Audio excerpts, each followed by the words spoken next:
Bonsoir, bonsoir à toutes et à tous, bienvenue sur ce nouveau live. Je suis très content de vous retrouver ce mercredi soir. Comme vous avez vu ce matin, j'ai lancé une vidéo, j'ai sorti une vidéo, la première d'une série de vidéos sur Jaurès, sur la chaîne Hémiplégique, donc là vous voyez juste en dessous. Et ben je me suis dit que c'était l'occasion ou jamais de faire un discours de Jean Jaurès.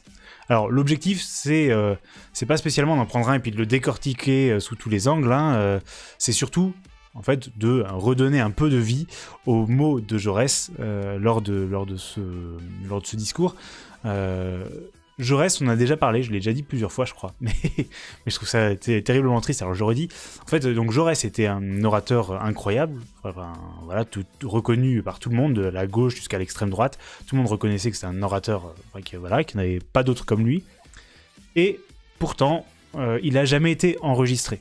On a des enregistrements qui datent de l'époque de Jaurès, bien sûr, mais lui n'a jamais voulu se faire enregistrer parce qu'il disait que ses discours, c'était aussi le corps et le rapport à l'autre, en gros. Merci Véro sur la vidéo sur YouTube. Donc voilà, on n'a pas d'enregistrement de Jaurès, donc je me suis dit que ce serait pas mal de pouvoir au moins, qu'on réécoute au moins une fois ensemble un discours de Jaurès, les mots de Jaurès. Alors je vais pas les dire avec le talent qu'il avait, néanmoins voilà, ça permet de les avoir lus une fois. Je ferai bien sûr un ou deux commentaires pendant le discours quand il y a un ou deux points qui m'interpellent, soit qui demandent un peu de contexte. Mais l'objectif c'est bien juste de le lire. Alors je sais pas trop combien de temps il dure, sachant que je l'ai coupé un petit peu par rapport à sa version longue. Je pense que ça doit faire dans les 35-40 minutes, peut-être un peu moins, de discours. Ça dépend si je suis bavard aussi sur les explications. Je vais essayer de nous mettre un petit peu de contexte sur le discours. Maintenant, je vais repasser en mode plein écran comme j'avais fait pour Hubertine Leclerc. Et voilà.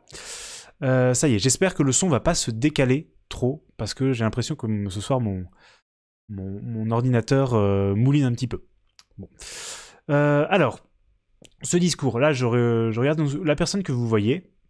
Alors, en bas, c'est où? C'est de ce côté-là. Voilà. De ce côté-là. Ici, c'est bien sûr Jean Jaurès. Voilà, vous le reconnaissez, il est d'ailleurs même derrière moi, là. Hop. Ici. En affiche, donc ça, c'est Jean Jaurès lui-même. Et juste au-dessus, là, c'est pas Jean Jaurès. Hein, il y a une barbe aussi et une sacrée moustache. C'est Charles Dupuy. Pourquoi j'ai affiché Charles Dupuy? Parce que c'est à ce moment-là, on est le 21 novembre 1893, c'est le président du Conseil, donc c'est en gros le Premier ministre, qui a énormément de pouvoir, hein. À l'époque, il se rapproche presque du président actuel, même si il y avait un président, mais le président était, dans la Troisième République, c'était pas le président de la Cinquième, quoi. C'était pas aussi personnifié le pouvoir. Et Jeannot, ouais. Et donc Charles Dupuy est un républicain modéré. Donc, vous voyez au début, vous verrez dans la vidéo que Jaurès aussi était un républicain modéré. Et ben, il va se durcir, on va dire, le Charles Dupuy. Va y avoir un certain nombre d'événements qui vont se passer, notamment des grèves, des mouvements sociaux, qui font que plus ça va, plus le gouvernement, de manière générale, celui de Charles Dupuy et les autres, vont se durcir sur la période, et ça va donner lieu à des répressions, des grèves notamment, très dures. D'ailleurs, Jaurès en dit un mot, mais c'était que le début, hein, mais on dit un mot dans son discours. Et donc, Charles Dupuy, il a fait une déclaration ce jour-là, et c'est à lui que s'adresse Jean Jaurès dans son discours. Voilà, donc je voulais vous redonner ça. En fait, Charles Dupuy, si on peut considérer que c'est un peu l'héritier de Thiers, si vous avez vu si vous êtes un peu intéressé aux commémorations de la Commune. J'avais sorti une autre vidéo là-dessus d'ailleurs, mais en gros, Thiers qui a réprimé dans le sang la Commune et qui était la République conservatrice, et bien Charles Dupuy, petit à petit, il se place dans les pas de Thiers. Voilà. Ça, c'est pour le contexte. Maintenant, je vous propose qu'on aille et qu'on fasse parler Jean Jaurès. Alors vous voyez, je vous partage, hop, c'est sur le côté ici, le discours, comme ça vous pourrez suivre en même temps. Alors, c'est à l'Assemblée nationale, donc il y a des députés des camps adverses ou de son camp qui interviennent aussi. Je ferai pas toutes les voix parce que voilà, on va pas faire c'est pas une pièce de théâtre non plus, mais en gros on les voit, c'est retranscrit là sur le texte.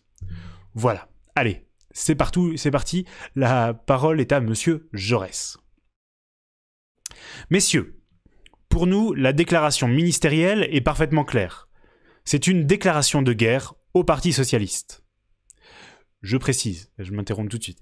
Le Parti socialiste n'existait pas en tant que tel, en fait. C'était pas le Parti socialiste comme nous on l'a aujourd'hui. À l'époque, il y avait plein de partis qui étaient socialistes.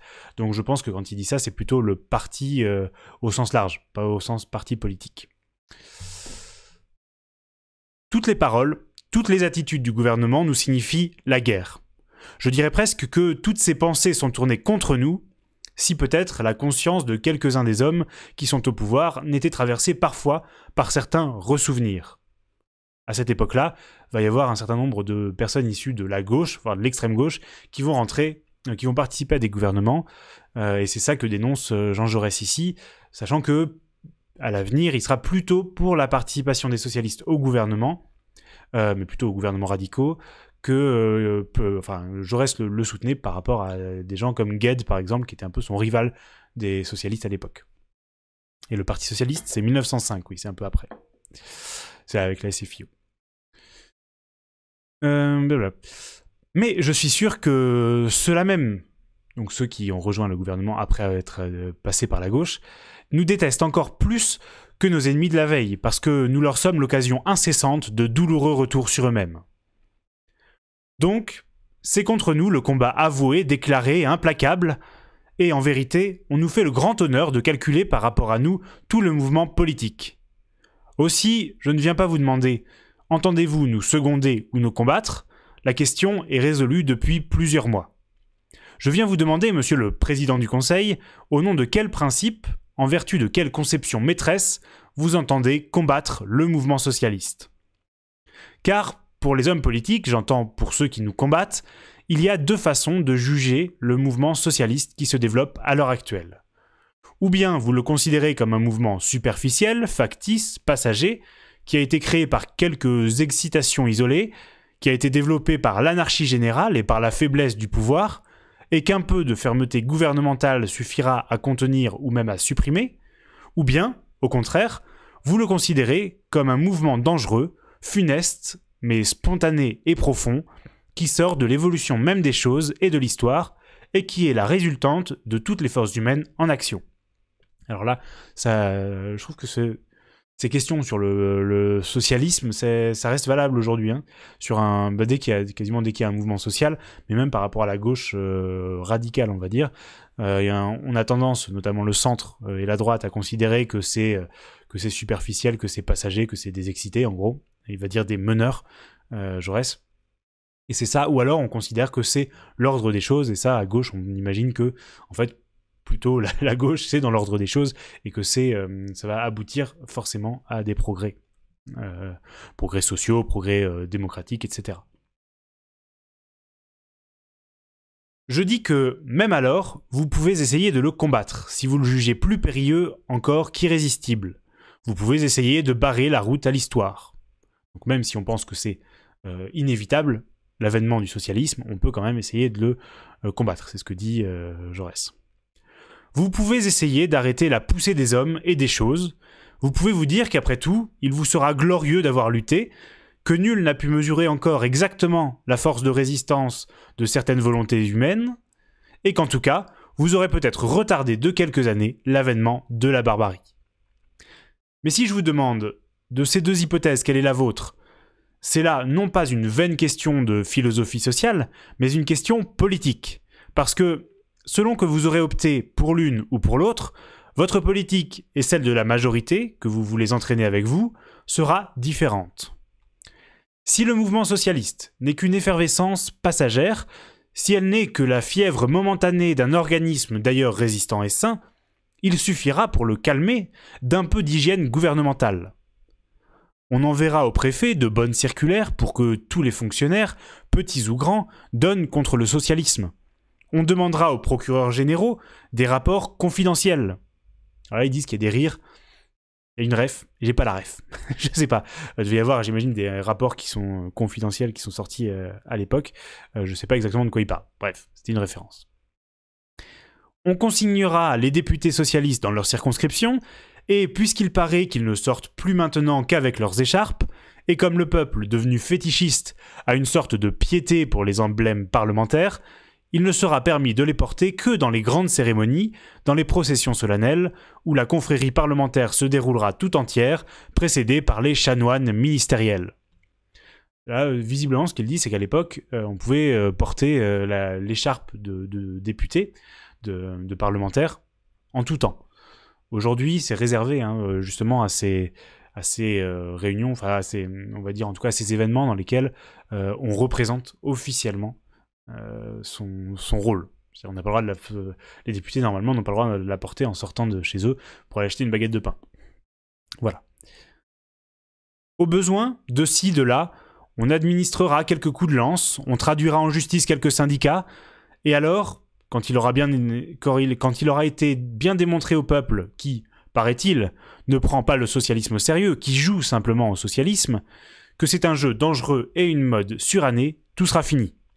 Le prolétariat renoncera à ces vastes groupements, il ne formulera plus ses revendications de classe, il saluera comme une bienfaisante loi de nature la concentration graduelle de la puissance économique en un nombre de mains toujours plus petit, il saluera dans le salariat une institution définitive et, n'ayant plus à adorer, il adorera le capital éternel.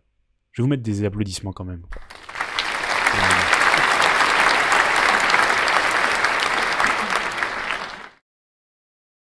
Donc là, la remarque d'Adolphe Turel, que je ne connais pas, je ne sais pas qui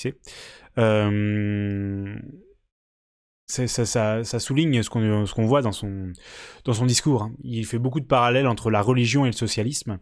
Ça, c'est quelque chose qu'il va faire régulièrement tout au long de sa vie, parce que le socialisme, c'est presque une religion, finalement. Et il va parler de la foi, justement. Alors, messieurs, avec ce gouvernement sauveur qui aura marché sur le fantôme, qui aura dissipé le cauchemar, vous pourrez vous livrer en toute sécurité, en toute sérénité à la petite besogne quotidienne. Dans la maison capitaliste consolidée, vous pratiquerez quelques petites réparations pour passer le temps.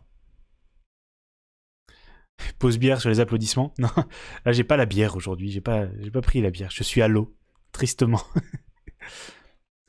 Mais si, au contraire, le mouvement socialiste est déterminé tout à la fois par la forme de la production dans le monde contemporain et par l'état des sociétés politiques, s'il tient tout ensemble au cœur même des choses et aux entrailles du prolétariat, en engageant la majorité gouvernementale dans la lutte contre lui, vous l'engagez, monsieur le président du Conseil, dans le plus rude, dans le plus douloureux et le plus hasardeux des combats. Lorsque vous aurez abattu, ou emprisonné, ou bâillonné quelques-uns de ceux que vous appelez les chefs, il en ressurgira d'autres, du peuple même, de la nécessité même, infatigablement. Lorsque vous aurez dompté le prolétariat sur un point, il se relèvera sur un autre. Quand vous croirez l'avoir dompté partout, il recueillera ses forces pour de nouvelles revendications et de nouvelles affirmations. Vous obtiendrez peut-être un silence momentané, vous n'obtiendrez pas la résignation. Vous n'aurez pas la paix, vous n'aurez qu'une trêve inquiète et soupçonneuse, et le temps, les années même, travailleront contre vous. Car d'une part, le développement du machinisme et de la grande industrie achèvera de jeter dans le salariat ces petits artisans, cette petite bourgeoisie derrière laquelle vous vous abritez encore, et l'armée ennemie sera grossie de tous les expropriés, de tous les spoliés de l'ordre social actuel.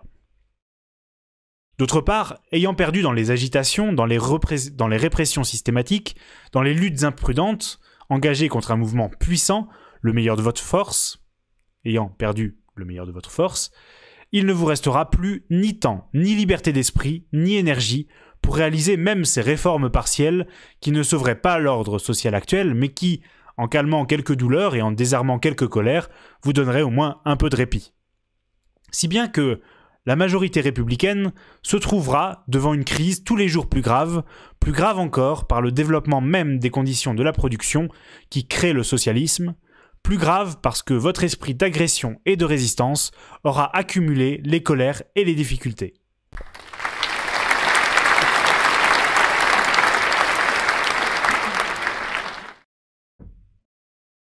J'ai donc le droit, monsieur le président du Conseil, de vous demander ceci.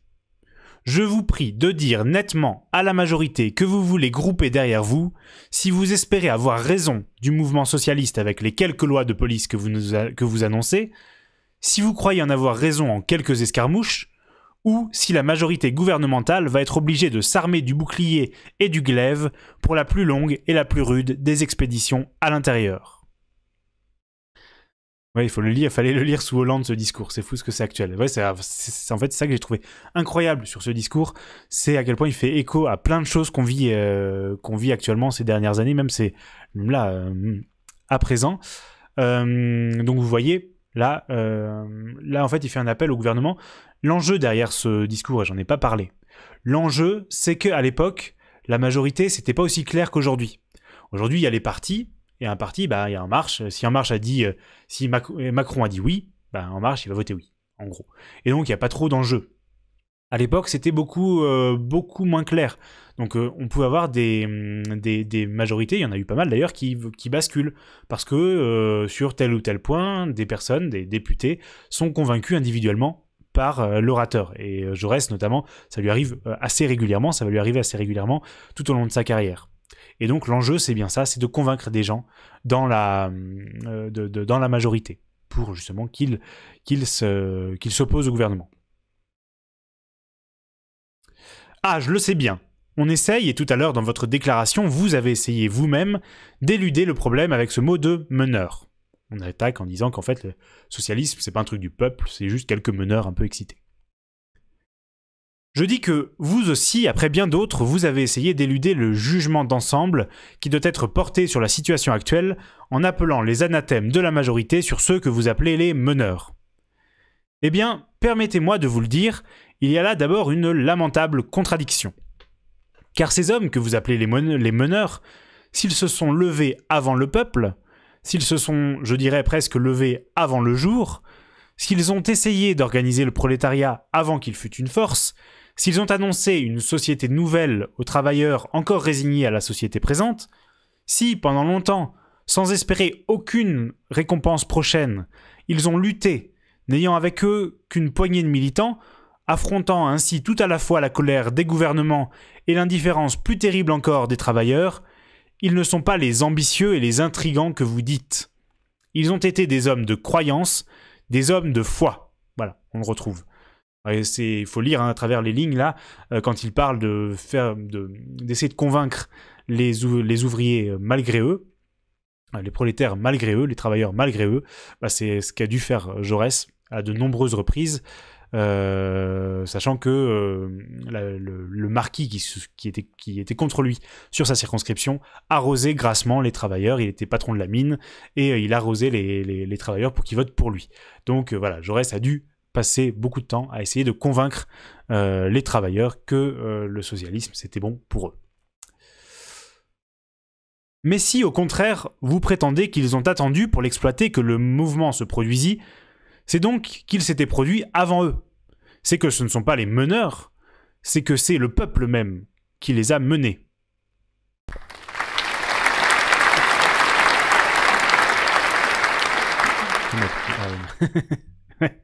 C'est ça, oui, tout à fait. C'est un peu le combat de la gauche, il faut toujours, voilà. Vous voyez, là, dans la structure du discours, en fait, c'est une spécificité de Jaurès aussi, c'est qu'il aime bien, enfin, il est très rationnel dans la construction de son discours. Donc ces discours, ils sont toujours faits pour convaincre, et donc il va reprendre un par un, là c'est les options, hein, donc il y a 2 options, et il va presque scientifiquement démonter les arguments. En vérité, vous êtes dans un état d'esprit étrange. Vous avez voulu faire des lois d'instruction pour le peuple, vous avez voulu, par la presse libre, par l'école, par les réunions libres, multiplier pour lui toutes les excitations et tous les éveils.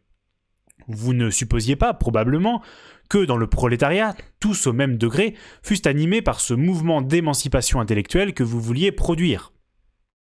Il était inévitable que quelques individualités plus énergiques vibrassent d'une vibration plus forte, les meneurs donc. Et parce que ces individualités, au lieu de se séparer du peuple, restent avec lui, et en lui pour lutter avec lui, parce qu'au lieu d'aller mendier je ne sais quelle misérable complaisance auprès du capital soupçonneux, ces hommes restent dans le peuple pour préparer l'émancipation générale de la classe dont ils sont. Vous croyez les flétrir et vous voulez les traquer par l'artifice de vos lois. On voit qu'il là il fait le lien clairement entre l'éducation, l'émancipation des hommes et le fait que une fois émancipés, ils vont naturellement aller vers le socialisme. C'est un peu la logique de son discours. Savez-vous où sont les meneurs? Où sont les excitateurs? Ils ne sont ni parmi ces ouvriers qui organisent les syndicats que vous voulez sournoisement dissoudre, ni parmi les théoriciens, ni parmi les propagandistes du socialisme. Non, les principaux meneurs, les principaux excitateurs, ils sont d'abord parmi les capitalistes eux-mêmes, puis ils sont dans la majorité gouvernementale elle-même.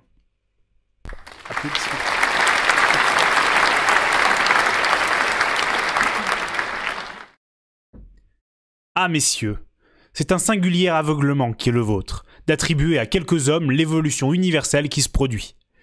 N'êtes-vous pas frappés par l'universalité du mouvement socialiste ? Partout, dans tous les pays du monde, il éclate à la même heure.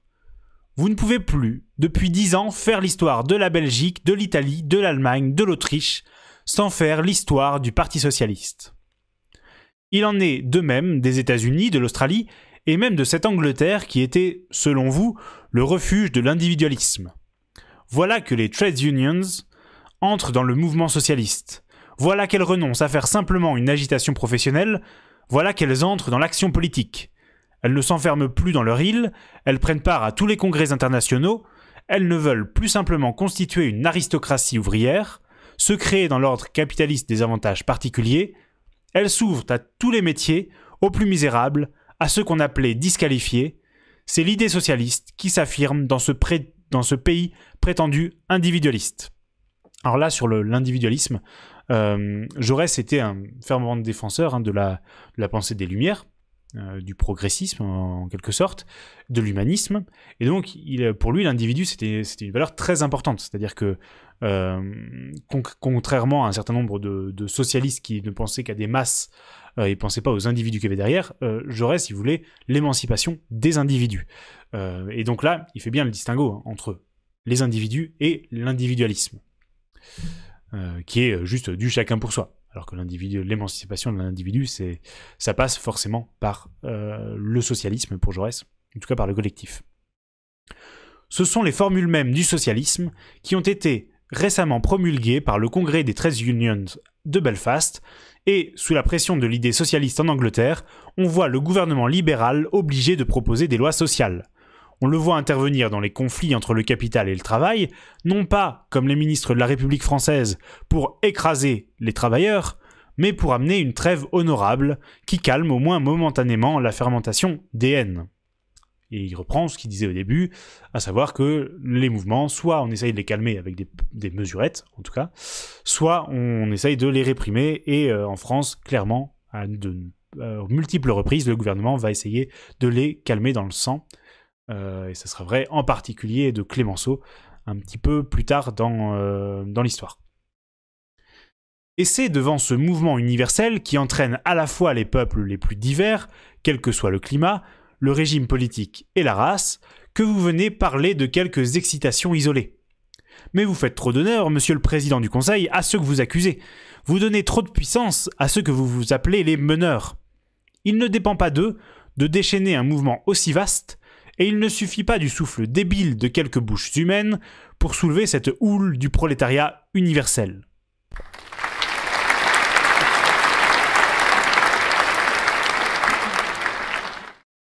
Non, messieurs, la vérité, c'est que ce mouvement sort des profondeurs mêmes des choses. C'est qu'il sort d'innombrables souffrances qui jusqu'ici ne s'étaient point concertées, mais qui ont trouvé dans une formule libératrice leur point de ralliement. La vérité, c'est qu'en France même, dans notre France républicaine, le mouvement socialiste est sorti tout à la fois de la République que vous avez fondée et du régime économique qui se développe dans ce pays depuis un demi-siècle. Ce discours-là, il est connu Dans l'histoire, il n'avait pas de titre, hein, c'était juste un discours dans l'Assemblée, et il appelait maintenant le République et socialisme, puisque le point de vue de Jaurès, c'est que le socialisme découle naturellement de la République. Il parle des gilets jaunes en fait. Franchement, il y a plein d'échos, à l'actualité, et c'est pour ça qu'on attend, quand on dit que il faut un peu l'histoire, c'est plus, voilà, on n'est plus dans le même contexte. En fait, vraiment, il y a plein de choses qui on revit. Enfin, voilà, l'histoire bégaye. Vous avez fait la République, et c'est votre honneur. Vous l'avez faite inattaquable, vous l'avez faite indestructible, mais par là, vous avez institué entre l'ordre politique et l'ordre économique dans notre pays une intolérable contradiction. Dans l'ordre politique, la nation est souveraine, et elle a brisé toutes les oligarchies du passé. Dans l'ordre économique, la nation est soumise à beaucoup de ces oligarchies. Oui, par le suffrage universel, par la souveraineté nationale, qui trouve son expression définitive et logique dans la République, vous avez fait de tous les citoyens, y compris les salariés, une assemblée de rois. C'est de leur volonté souveraine qu'émanent les lois et le gouvernement. Ils révoquent, ils changent leurs mandataires, les législateurs et les ministres, mais au même moment où le salarié est souverain dans l'ordre politique, il est dans l'ordre économique réduit à une sorte de servage. Oui, au moment où il peut chasser les ministres du pouvoir, il est, lui, sans garantie aucune et sans lendemain, chassé de l'atelier. Son travail n'est plus qu'une marchandise que les détenteurs du capital acceptent ou refusent à leur gré. Il peut être chassé de l'atelier, il ne collabore pas aux règlements d'atelier qui deviennent tous les jours plus sévères et plus captieux, et qui sont faits sans lui et contre lui. Il est la proie de tous les hasards, de toutes les servitudes, et, à tout moment, ce roi de l'ordre politique peut être jeté dans la rue. À tout moment, s'il veut exercer son droit légal de coalition pour défendre son salaire, il peut se voir refuser tout travail, tout salaire, toute existence par la coalition des grandes compagnies minières. À l'époque, c'est vraiment le début du développement des syndicats, hein, c'est ce qu'il disait tout à l'heure. Et là, c'est ce qu'il dit à nouveau. Les syndicats, c'est limite légale, en fait. En théorie, c'est accepté, mais il ne faut pas qu'ils poussent le bouchon trop loin. Maurice. Et tandis que les travailleurs n'ont plus à payer, dans l'ordre politique, une liste civile de quelques millions aux souverains que vous avez détrônés, ils sont obligés de prélever sur leur travail une liste civile de plusieurs milliards pour rémunérer les oligarchies oisives qui sont les souveraines du travail national. Donc là, il fait le parallèle entre la monarchie, et donc les privilèges, et l'oligarchie économique capitaliste. Et c'est parce que le socialisme apparaît comme seul capable de résoudre cette contradiction fondamentale de la société présente, c'est parce que le socialisme proclame que la République politique doit aboutir à la République sociale, c'est parce qu'il veut que la République soit affirmée dans l'atelier comme elle est affirmée ici. C'est parce qu'il veut que la nation soit souveraine dans l'ordre économique pour briser les privilèges du capitalisme oisif comme elle est souveraine dans l'ordre politique. C'est pour cela que le socialisme sort du mouvement républicain. C'est la République qui est le grand excitateur, c'est la République qui est le grand meneur. Traduisez-la donc devant vos gendarmes.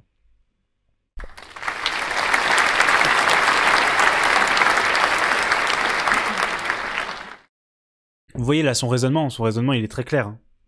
De dire que on a le droit de vote, on a le pouvoir politique, par contre économiquement, le prolétariat n'a aucun pouvoir. Et donc, de cette différence entre les deux, va naître forcément le conflit, et donc la société va forcément tendre vers le socialisme. Voilà, c'est ça, c'est ce qu'il dit. C'est aussi un peu, je fais un peu parenthèse, mais c'est ce qu'on disait souvent sur la Chine. On disait que là c'était l'inverse, c'est-à-dire qu'il y avait un pouvoir économique de plus en plus fort d'une certaine partie de la population. Certaines parties, attention, hein, tout le monde l'a pas. Néanmoins, il y a une bourgeoisie qui émergeait, et en face, il n'y avait aucun pouvoir politique. Et du coup, c'est pareil, à nouveau, l'opposition des deux ne pourra mener, ça n'a pas encore eu lieu, qu'à une crise politique. Et puis, vous avez fait des lois d'instruction. Dès lors, comment voulez-vous qu'à l'émancipation politique ne vienne pas s'ajouter, pour les travailleurs, l'émancipation sociale, quand vous avez décrété et préparé vous-même leur émancipation intellectuelle. Car vous n'avez pas voulu seulement que l'instruction fût universelle et obligatoire, vous avez voulu aussi qu'elle fût laïque. Et vous avez bien fait. Et là, il va parler de la religion. Bon, après, il y en a qui disent du mal, blablabla, voilà. Vous n'avez pas, comme vous en accusent souvent des adversaires passionnés, ruiné les croyances chrétiennes, et ce n'était pas votre objet. Vous vous proposiez simplement d'instituer dans vos écoles une éducation rationnelle. Ce n'est pas vous qui avez ruiné les croyances d'autrefois, elles ont été minées bien avant vous, bien avant nous, par les développements de la critique, par la conception positive et naturaliste du monde, par la connaissance et la pratique d'autres civilisations, d'autres religions, dans l'horizon humain élargi. Ce n'est pas vous qui avez rompu les liens vivants du christianisme et de la conscience moderne, ils étaient rompus avant vous. Mais ce que vous avez fait, en décrétant l'instruction purement rationnelle, ce que vous avez proclamé, c'est que la seule raison suffisait à tous les hommes pour la conduite de la vie.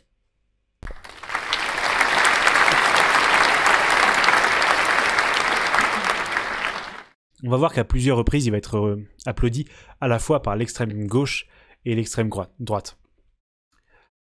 Donc là, pour résumer ce qu'il dit, il dit que la raison, le fait d'enseigner la raison dans les écoles, d'avoir une éducation rationnelle, ça ne peut que distendre le lien entre le christianisme, le catholicisme à l'ancienne et toutes les classes de la société, en fait. Par là même, vous avez mis en harmonie l'éducation populaire avec les résultats de la pensée moderne. Vous avez définitivement arraché le peuple à la tutelle de l'Église et du dogme. Vous avez rompu, non pas ces liens vivants dont je parlais tout à l'heure, mais les liens de passivité, d'habitude, de tradition et de routine qui subsistaient encore. Mais qu'avez-vous fait par là ? Ah, je le sais bien, ce n'était qu'une habitude, et non pas une croyance qui survivait encore en un grand nombre d'esprits. Mais cette habitude était, pour quelques-uns tout au moins, un calmant et un consolant. Eh bien, vous avez interrompu la vieille chanson qui berçait la misère humaine. Cette phrase est connue de Jaurès. Vous avez interrompu la vieille chanson qui berçait la misère humaine. La vieille chanson, donc, c'est la religion qui berçait la misère humaine, donc qui l'endormissait, en fait, sur sa situation. Et la misère humaine s'est réveillée avec des cris. Elle s'est dressée devant vous et elle réclame aujourd'hui sa place, sa large place, au soleil du monde naturel, le seul que vous n'ayez point pâli. De même que la Terre perd, par le rayonnement nocturne, une partie de la chaleur que le jour y a accumulée, une part de l'énergie populaire se dissipait par le rayonnement religieux dans le vide sans fond de l'espace. C'est une sacrée métaphore. Or, vous avez arrêté ce rayonnement religieux, et vous avez ainsi concentré dans les revendications immédiates, dans les revendications sociales, tout le feu de la pensée, toute l'ardeur du désir. C'est vous qui avez élevé la température révolutionnaire du prolétariat, et si vous vous épouvantez aujourd'hui, c'est devant votre œuvre. Là, il s'éloigne un petit peu de la vision notamment portée par Voltaire sur la religion.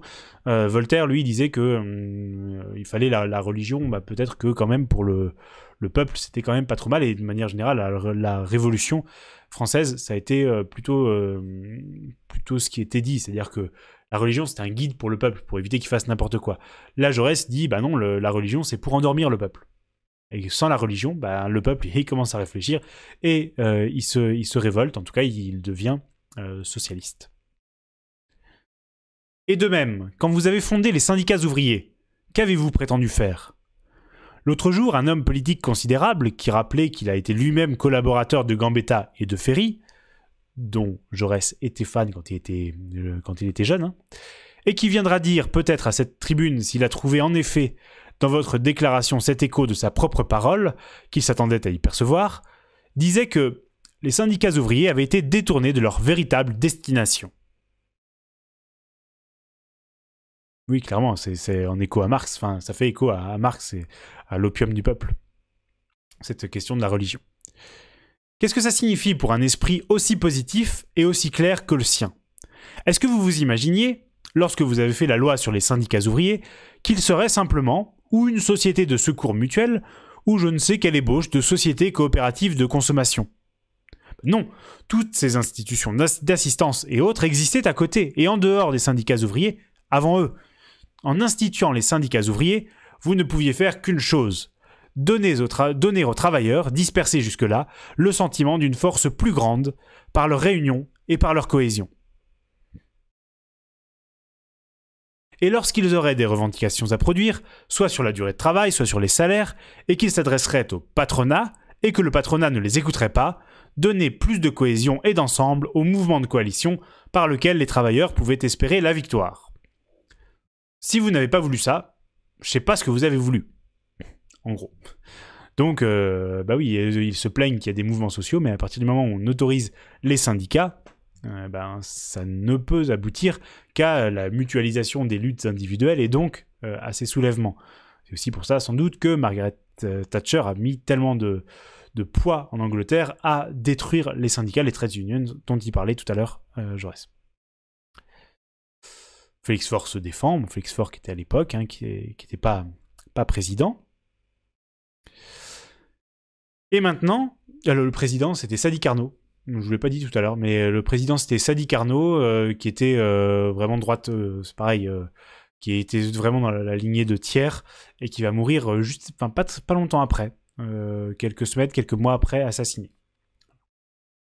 Et maintenant, parce que les travailleurs trouvent en effet dans ces syndicats le sentiment d'une force nouvelle qui leur permet d'espérer la réalisation de la pleine justice sociale, vous vous effrayez, encore une fois, devant votre œuvre. Et c'est chose étrange quand vous méconnaissez la situation présente. Je n'en veux d'autres témoignages que le langage de ce magistrat qui vous écrivait récemment et qui, assurément, n'imaginait pas vous déplaire en disant « Les syndicats sortent de leur rôle, ils deviennent une sorte d'école d'instruments de propagande socialiste. » Gros, les méchants, on leur a permis de faire ça, et puis en plus, ils détournent ce qu'on fait pour faire du socialisme. Bon. Messieurs, il n'y a que deux moyens pour les travailleurs d'obtenir l'amélioration de leur sort. Ou bien des améliorations partielles, immédiates, précaires, par les coalitions que vous appelez des grèves, ou bien une amélioration durable, définitive, normale, par la conquête des pouvoirs politiques pour réaliser l'idée socialiste. Là, ce qu'il dit, c'est super important. C'est qu'en gros, les travailleurs, soit ils font la grève, et qui peut aboutir potentiellement à l'insurrection, pour gagner des droits, mais ça va être des droits au coup par coup, soit ils s'inscrivent dans quelque chose qui est plus construit, qui va être vraiment une révolution, mais une révolution, tranquille, politique, à travers le socialisme. Et vous ne vous apercevez pas, lorsque vous faites un grief au syndicat de se pénétrer de l'esprit socialiste et de sortir de la simple agitation professionnelle pour s'élever à une conception politique générale et supérieure, que c'est vous qui les acculez à la grève comme au seul moyen d'action, alors que le socialisme leur offre dans la conquête des pouvoirs politiques un moyen d'action plus efficace et beaucoup plus étendu. Là, à nouveau, il dit, voilà, c'est encore très rationnel comme démonstration. Soit c'est violent, c'est des grèves, soit c'est le socialisme. Et vous dites, il ne faut pas qu'il soit socialiste. Du coup, vous poussez les grèves. Voilà. Soyons logiques. Ainsi, il se trouve, messieurs, que le mouvement socialiste est sorti tout à la fois de l'institution républicaine, de l'éducation laïque que vous avez décrétée, et des lois syndicales que vous avez faites. Et en même temps, il résulte de plus en plus des conditions économiques qui se développent dans ce pays-ci depuis 50 ans. Il y a un problème de la phrase, non ? Ah non, il parle du mouvement socialiste. Et en même temps, le mouvement socialiste résulte de plus en plus des conditions économiques qui se développent dans ce pays-ci depuis 50 ans. Alors, j'ai dit qu'il y avait une phrase de Jaurès qui n'allait pas, mais n'importe quoi, qu'est-ce qui m'arrive ? Il vous suffit de jeter un coup d'œil rapide sur la marche de la production dans notre pays pour constater que, dans l'ordre industriel, peu à peu, la grande industrie, l'industrie anonyme, servie par les puissants capitaux et par les puissantes machines, se substitue de plus en plus aux petits et aux moyens patronats. Et qu'ainsi, l'abîme s'élargit et se creuse de plus en plus entre ceux, de plus en plus rares, qui détiennent les grands moyens de production, et ceux, de plus en plus nombreux, qui ne sont que des salariés livrés à toutes les incertitudes de la vie. Là aussi, ça fait énormément écho, tout ce qu'il va dire là, énormément écho à la situation actuelle. Bien sûr en pire, puisqu'il y a eu un siècle, plus d'un siècle, d'évolution du capitalisme. Voulez-vous, par un simple chiffre, l'indication de ce mouvement rapide qui travaille pour nous en détruisant cette union de la propriété et du travail ? Je suis perdu. Voulez-vous, par un simple chiffre, l'indication de ce mouvement rapide qui travaille pour nous en détruisant cette union de la propriété et du travail qui avait permis à la société actuelle de durer ? En 1871, la force des machines fixes employées dans l'industrie s'élevait à 315 000 chevaux vapeur, et en 1887, 16 années après seulement, elle s'élevait, d'après vos statistiques, à 748 000 chevaux vapeur. Elle avait plus que doublé. Il aime bien s'appuyer sur des chiffres assez concrets aussi pour appuyer ses discours. Bien sûr, aujourd'hui, en 2021, c'est exponentiel, donc ça n'a plus aucun rapport avec les données qu'il donne là, même si on a un peu du mal à se représenter la valeur d'un chevaux vapeur. Enfin, je sais pas vous, moi oui. Et messieurs, est-ce que vous vous imaginez, je crois surprendre dans des rumeurs indistinctes une objection qu'on nous adresse très souvent, est-ce que vous vous imaginez que nous sommes assez ineptes, assez barbares, pour prétendre que c'est là un mal ? Mais non. Nous saluons au contraire dans la machine la grande libératrice qui permettra d'alléger un jour l'humanité du fardeau du travail servile qui pèse sur elle. Ah là, si, c'est super intéressant. Donc là, à nouveau, il le montre, il est progressiste. Il va pas lutter contre le progrès, contre la robotisation, même si on l'appelait pas comme ça du tout à l'époque, forcément. Il dit que non, c'est un progrès. C'est exactement ce que disait notamment Benoît Hamon dans la vidéo que j'ai faite avec lui sur la chaîne, pareil sur la chaîne Hémiplégique. Mais en gros, voilà, c'est un bien parce que ça soulage en fait le travail, notamment le travail servile. Bref. Seulement, ce que nous constatons, c'est que ce développement prodigieux du machinisme, il parle pas de robotisation, mais de machinisme, qui en lui-même est un bien, a dans le régime spécial de la production qui s'appelle le régime capitaliste, cet effet saisissant que, de plus en plus, la puissance économique appartient à un nombre plus restreint de producteurs, qu'il devient de plus en plus impossible au simple salarié, à celui qui n'a que ses bras, d'arriver à l'indépendance, à l'autonomie, à la propriété. Que le régime actuel est la lente et cruelle expropriation de ceux qui n'ont pas les grands capitaux, et qu'il prépare cette concentration souveraine du capital que nous voulons réaliser, nous, pour restituer à tous les travailleurs, dans la propriété nationale, leur part des instruments de travail. Là, t'as envie de dire... faire une petite tape sur l'épaule, si tu savais. Et puis, au point de vue agricole, il est un autre fait qui doit vous frapper. C'est que la légende s'évanouit de plus en plus du paysan propriétaire de la terre de France. Je vous rappelle à vos statistiques gouvernementales. La statistique de 1882, signée par l'homme éminent qui dirige le service de l'agriculture, par M. Tisserand, constate en effet que la petite propriété paysanne est une légende. Bon, ils ne sont pas contents. Messieurs, voici ce que dit textuellement M. Tisserand. En résumé, les moyens et grands cultivateurs détiennent ensemble les 3/4 du territoire agricole, tandis que les millions de nos paysans en ont à peine le quart. Bien sûr, la situation est largement pire aujourd'hui. En tout cas, largement plus déséquilibrée aujourd'hui. Voilà. On fait le jugement de valeur qu'on veut. Voilà la constatation faite par vos statistiques. J'oubliais de compter les statistiques ministérielles parmi les forces qui concordent au développement du socialisme. Donc, le même mouvement va se produire parmi les paysans, parce qu'ils n'ont pas en effet la propriété, parce que parmi les 7 millions de travailleurs ruraux qui sont disséminés sur notre sol, il y en a à peine 1,5 million qui travaillent une terre à eux appartenant. Et encore, ces petits propriétaires paysans sont-ils accablés et par l'impôt, et par l'usure, et par l'hypothèque. Et à côté d'eux, il y a 800 000 fermiers pour lesquels vous n'avez rien fait. Il y a 400 000 métayers, 2 millions d'ouvriers de ferme, 2 millions de journaliers, un énorme prolétariat rural qui ne peut plus arriver à la propriété, qui est ruiné par le fisc et par la spéculation cosmopolite que vous n'avez pas su empêcher. Applaudissements.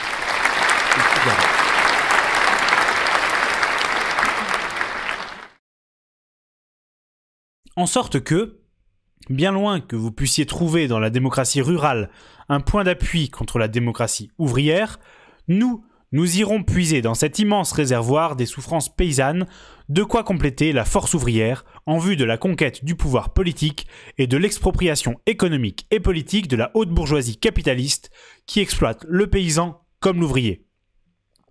Ça, quand on voit la vie de Jean Jaurès, c'est aussi un de ses combats, mais très pragmatiquement. Il est dans une circonscription à Carmaux, qui est séparée, j'en parlerai peut-être dans les prochaines vidéos, mais je n'ai pas eu l'occasion de le dire encore, qui est séparée entre les ouvriers, qui habitent Carmaux, en gros, et les paysans. Et souvent, il va être en tête largement à Carmaux auprès des ouvriers. Par contre, les paysans vont avoir tendance à voter contre lui. Donc, voilà. Et son combat, ça va être de faire prendre conscience aussi aux paysans que leur salut passe par le socialisme. Et en fait, on représente souvent le paysan comme ayant peur des partageux, ce qu'ils appelaient les partageux, les socialistes, qui en gros viendraient confisquer leurs terres pour les redistribuer à tout le monde. C'est parce que vous sentez vous-même que le mouvement socialiste sort de toutes nos institutions que vous êtes acculés aujourd'hui, pour le combattre, à une œuvre rétrograde. Le socialisme sortait de la République. Vous ne pouvez détruire la République, mais vous y introduisez ses ennemis d'hier, en gouvernants et en maîtres, pour en chasser plus sûrement les militants qui l'ont faite et qui ont versé le sang pour elle. Là, il fait allusion au fait qu'il y a un certain nombre de monarchistes. Les monarchistes vont revenir un peu en force, et les conservateurs en tout cas, à ce moment-là, et dans les années à venir.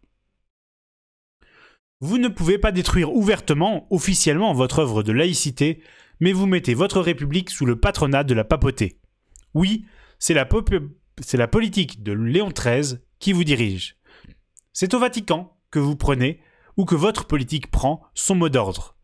Et, ne pouvant détruire les lois de laïcité, vous y introduirez le plus possible d'esprit clérical. De même, vous n'oserez peut-être pas détruire ouvertement les syndicats ouvriers, mais avec ces magistrats qui vous écrivent que les questions de cet ordre sont beaucoup plus politiques que judiciaires, et qui se déclarent prêts cependant à appliquer la jurisprudence politique, vous trouverez bien assez le moyen, sans changer les lois, de supprimer en fait la liberté des syndicats ouvriers et de faire une loi de servitude de ce qui a été une loi d'émancipation. Et je suis en droit de conclure que le socialisme est à ce point un mouvement profond et nécessaire qu'il sort si évidemment, si puissamment de toutes les institutions républicaines, laïques, démocratiques que, pour combattre le socialisme, vous allez être condamnés dans tous les ordres, dans l'ordre politique, dans l'ordre fiscal et dans l'ordre syndical, à une œuvre de réaction. Eh bien, faites-la, essayez-la. Et pendant que vous userez ce qui peut rester de force et de prestige à lutter contre le peuple en marche, dans les intervalles que nous laisserons vos persécutions impuissantes, nous apporterons les projets de réforme que vous nous avez apportés. Et puisque vous désertez la politique républicaine, c'est nous, socialistes, qui la ferons ici.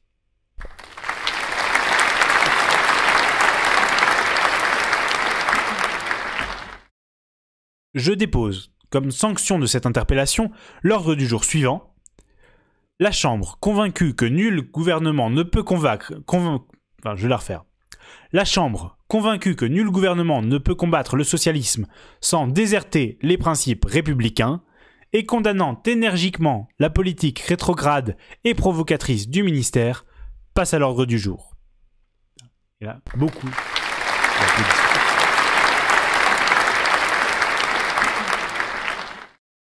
Et ouais, En Marche, ils nous ont quand même bien piqué une expression, on peut plus du tout l'utiliser, c'est terrible.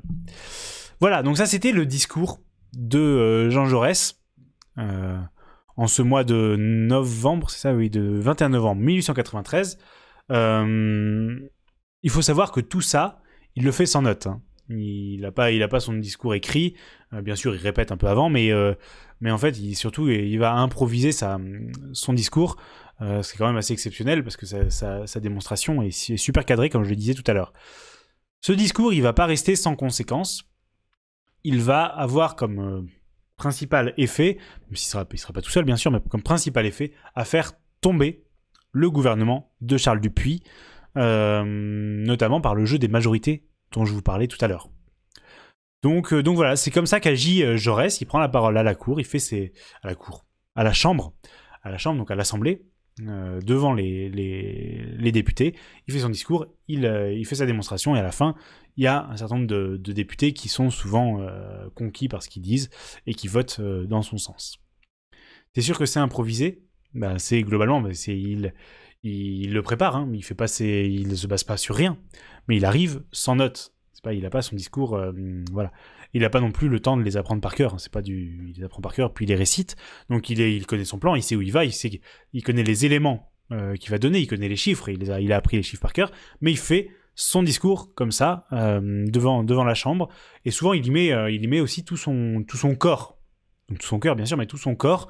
Il est souvent, et c'est pour ça que les peintures et les photos qu'on peut voir aussi le montrent souvent penché sur la tribune de l'Assemblée vers les gens qui l'interpellent. Donc c'est vraiment très physique.